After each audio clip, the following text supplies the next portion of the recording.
All right, sports fans, how's everybody out there doing? William Martin coming at you one more time here on YouTube with another edition of the 300 Pounds of Sports Knowledge Podcast. So, there really aren't too many college football programs around that could boast the legacy quite like the Oklahoma Sooners. Okay, however, all of that legacy for the Sooners has not helped them since the college football playoff came around. And the reason why I say this is because with last night's loss to Alabama in the first round of this year's playoff, the Sooners are now 0-5 in this postseason tournament. And it really doesn't matter whether it's Bob Stoops, Lincoln Riley, or now Brent Venables leading the charge for Boomer Sooner. They just have not been able to get it done. But with all of that said, to me, last night's loss to the Crimson Tide has a sting more than the others if you're Oklahoma. Now, yes, this is the second time that we have seen Oklahoma blow a 17-point lead in the playoff. But this time's got to sting a little bit more because Oklahoma was at home last night. They were playing an Alabama team that they had already defeated earlier this season. On top of that, the last time that the Crimson Tide took the field, we just saw them get the brakes beaten off of them in the SEC championship game, courtesy of Georgia. And if you watched that game early on last night, Alabama really didn't have a lot going on in any phase of the game. They almost had a punt blocked. Their offensive line could not protect Ty Simpson. They could not run the football, and Alabama's defense was letting Oklahoma's quarterback John Mateer do whatever he wanted.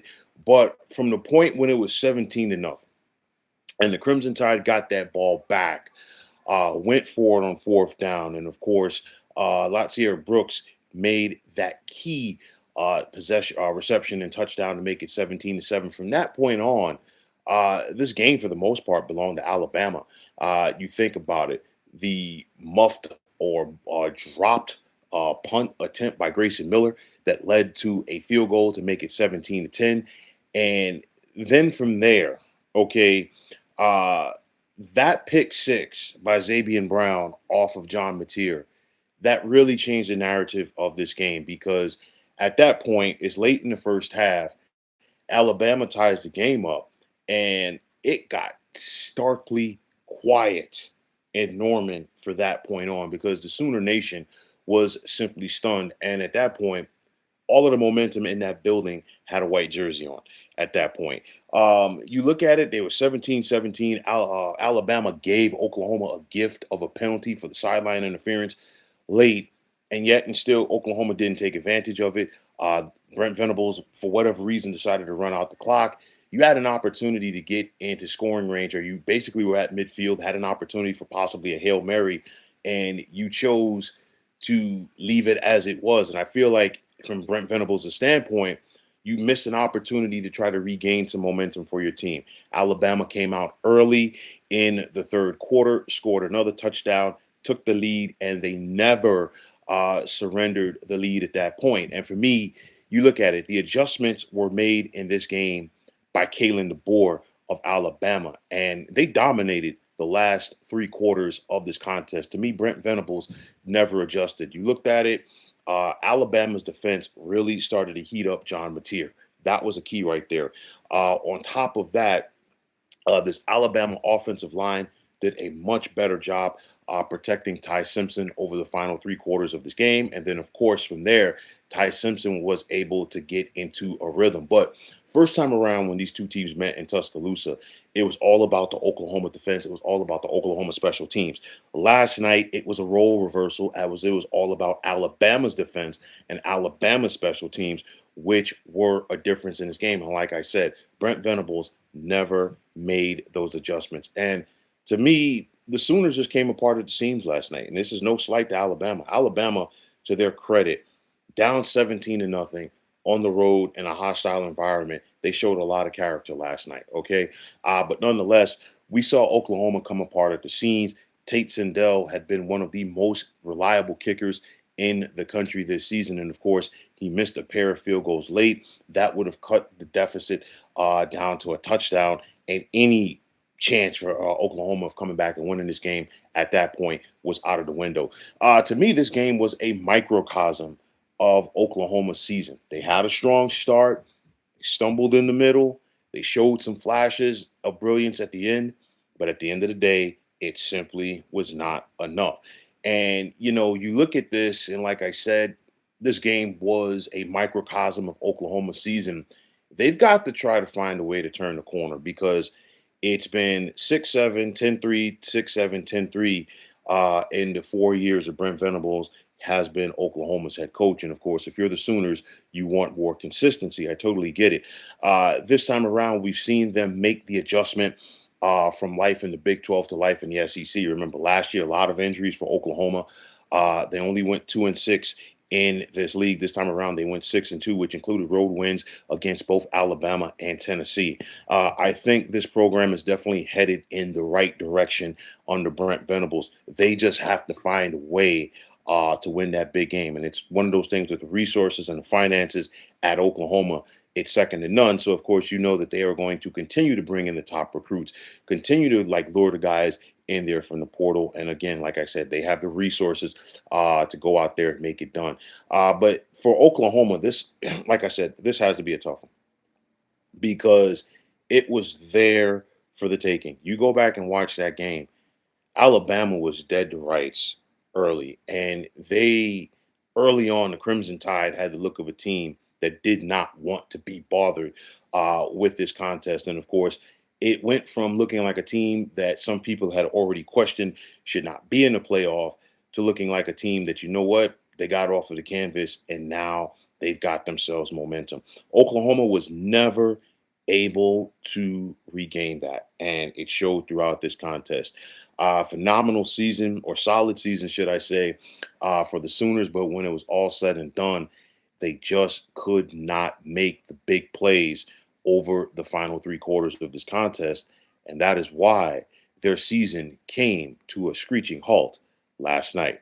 But, folks, that is going to wrap it up. And as always, I want to take this time out to thank each and every one of you for checking out the 300 Pounds of Sports Knowledge podcast here on YouTube. Killer Demo, what's going on? You saying, I think Bama beats Indiana. I don't like to buy and just sitting around for IU. Well, I'll tell you like this. I think it's a different narrative that we're seeing this year in the college football playoff as opposed to last year. And I think it's has to do with the seeding adjustment. Last year, we saw, the buys go to the top four conference champions. That's not the case this time around. And of course, last year, we saw all of the home teams winning round number one. And of course, none of the teams that had a first round bye win last year. I think, well, last night, of course, was a little bit different. We just saw Alabama knock off Oklahoma.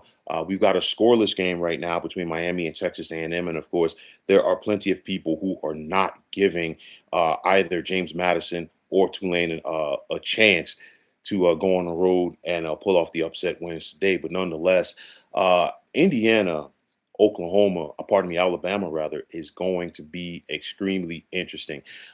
You look at that Indiana defense, and I give them all of the credit in the world. They limited two of the better offenses this year.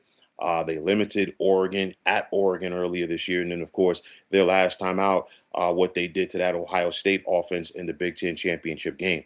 They've got the guys up front that can get to Ty Simpson and throw off the timing of this Alabama passing game. The biggest thing for me for Alabama offensively, they have struggled to run the football all season long, and that could hurt them against a much better defense like in Indiana. And of course, you're going to give a guy like Kurt Signetti some additional time to try to go out there and scout this team. So that's going to be very interesting right there.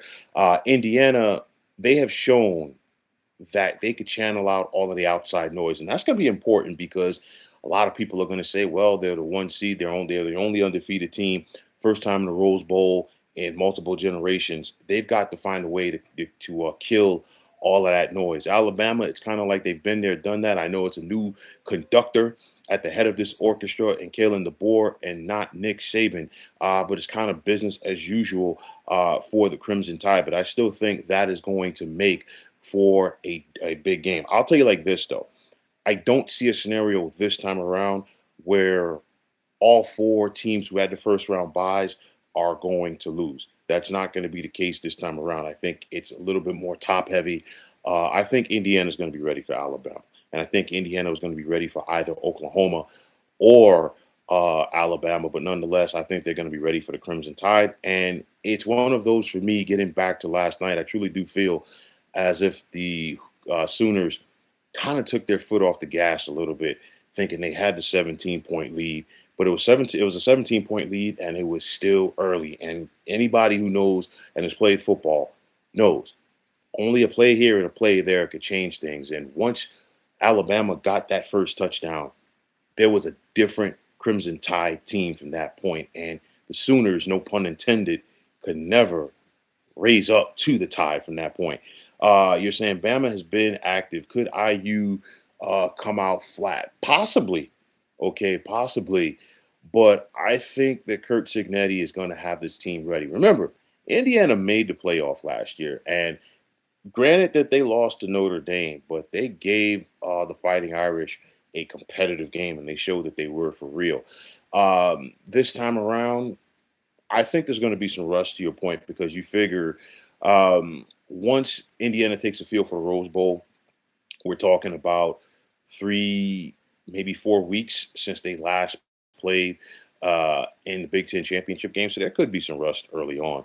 Alabama's going to be ready. Indiana's going to be ready. I know, like early on, the Vegas odds makers have the Hoosiers as a 6-point favorite over the Crimson Tide. It's going to be a very interesting game, and I want to see how the line moves somewhat between now and then.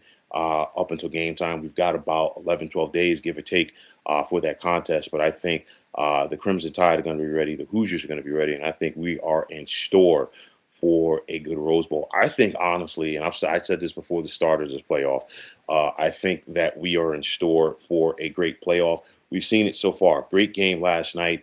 Great defensive efforts right now between Miami and Texas A&M. Of course, two missed field goals by Miami due to the win, the blocked field goal for A&M. They're moving the football, but of course they're not scoring. Somebody's going to score at some point to win this game. But nonetheless, I think we're in store for two good. We've gotten some good first round games here. I'm looking forward to that Indiana, like I said, Indiana, Oklahoma, Alabama game in the second round. A potential Ole Miss Georgia game in round number two, and I like the defenses of both of these teams, dealing with Ohio State, vice versa, in that Cotton Bowl in the semis. You're saying Group of Five really needs a win today, sick of Paul Feinbaum and others hating. Well, I'll tell you like this, man. The haters are going to hate, and it's unfortunate because people keep trying to crap on the Group of Five. And again, this was something that was agreed upon by everybody. Okay, nobody said we should shun the Group of Five. Now, the same people who agreed to having the Group of Five in there are now trying to like crap on them. And my thing is this: if the Group of Five was so bad, let's look at it for a moment. Basically, all of Indiana's team came from James Madison. Okay, so you basically have a Group of Five squad dominating in the Big Ten, and is the number one overall seed. We've seen Group of Five schools in big bowl games knock off blue bloods of the sport. Utah, when they were in the Mountain West, knocked off Alabama in the Sugar Bowl. A Alabama team which was led by Nick Saban. Okay, an Alabama team that was a win away from getting to the BCS championship game. We've seen Boise State do it. Remember Boise State and Oklahoma on the Statue of Liberty play? So it has happened. So people, need to stop hating on the Group of Five because I guarantee you, the same people who don't want the Group of Five included, guess what? When this season is over, they're going to want their respective schools to go out there and get some of these kids from the Group of Five to come play for them.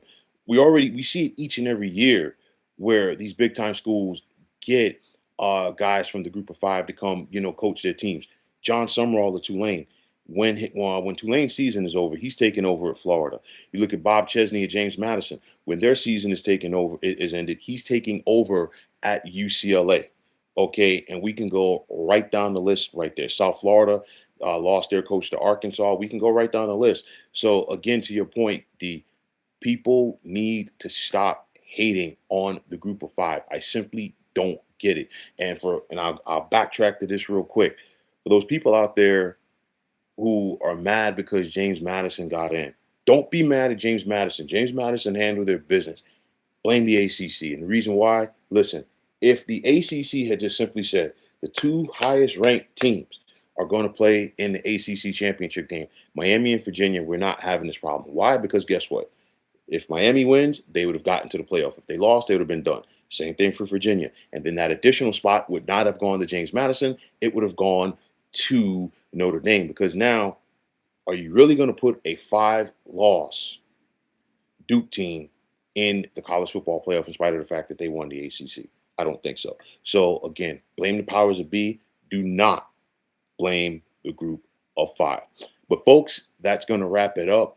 And as always, I want to take this time out to thank each and every one of you for checking out the 300 Pounds of Sports Knowledge podcast here on YouTube. D, as always, thanks for chiming in. Thanks for the commentary, man. Definitely appreciate the support, man. For everybody else, if you like what you heard and saw on this podcast, you know what to do. Just hit that like button as well as subscribing to this channel. And like I always say, it's greatly appreciated. Also, if you are on the X, formerly known as Twitter, you can check me out anytime at 300 Pounds of Sports. And like I always say, if you follow me, it'd be my pleasure to follow you right back. And that also goes for Instagram, and you can check me out at 300 Pounds of Sports Knowledge. Also, if you are on Facebook, definitely check out the Sports Depot 365. And as far as I'm concerned, one of the better sports groups going on social media. And throughout this weekend, definitely continue to check out this channel as I got a lot to talk about in regards to college football playoff and round number 1, as well as this weekend's action in the National Football League. But until next time, fine folks, my name is William Martin. I'm signing off, and I'm saying thanks once again for checking out the 300 Pounds of Sports Knowledge podcast here on YouTube. Be well, everybody.